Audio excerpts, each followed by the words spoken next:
আসসালামু আলাইকুম রহমতুল্লাহি ওয়া বারাকাতুহু। জাকের পার্টির মাননীয় চেয়ারম্যান মোস্তফা আমির ফয়সল মুজাদ্দেদি সাহেবের পক্ষ থেকে এবং জাকের পার্টির সম্মানীয় মাননীয় সিনিয়র ভাইস চেয়ারম্যান অর্থনীতিবিদ ডক্টর সায়েম আমির ফয়সল মুজাদ্দেদি সাহেবের পক্ষ থেকে আপনাদের সকল মিডিয়া ব্যক্তিত্ব এবং সকলকে আন্তরিক মোবারকবাদ এবং জাকের পার্টির প্রতীক পবিত্র লাল গোলাপ ফুলের সকলকে শুভেচ্ছা। পবিত্র ঈদে মিলাদুন্নবী সাল্লাল্লাহু আলাইহি সাল্লাম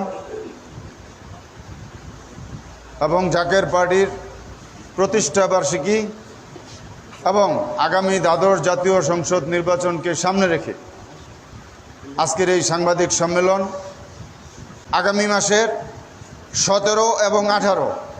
জাকের পার্টির মাননীয় চেয়ারম্যান সাহেবের নির্দেশে আমরা এই গাজীপুরে 5টি সংসদীয় আসন, এই 5টি সংসদীয় আসনের মধ্যে 4টি সংসদীয় আসন গাজীপুর জেলার মধ্যে আমি আমার সম্মানিত জেলার সভাপতি এবং আমি সাধারণ সম্পাদক হিসাবে আমি আপনাদেরকে 17 এবং 17 তারিখ এবং 18 তারিখ আপনাদেরকে আমরা সকল সাংবাদিক ভাইদেরকে এবং সকল মিডিয়া ব্যক্তিত্ব আপনাদেরকে সকলকে দাওয়াত করব দ্বাদশ জাতীয় সংসদ নির্বাচনকে সামনে রেখে এবং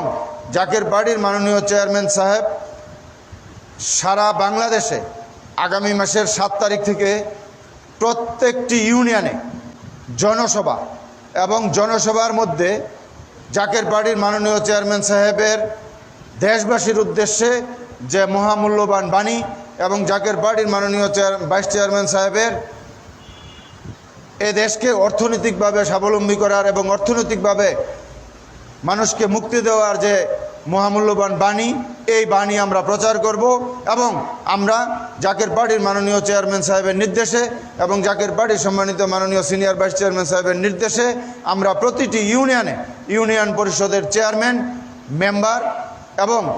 উপজেলা পরিষদের চেয়ারম্যান, উপজেলা ভাইস চেয়ারম্যান এগুলো আমরা সিলেকশন করব।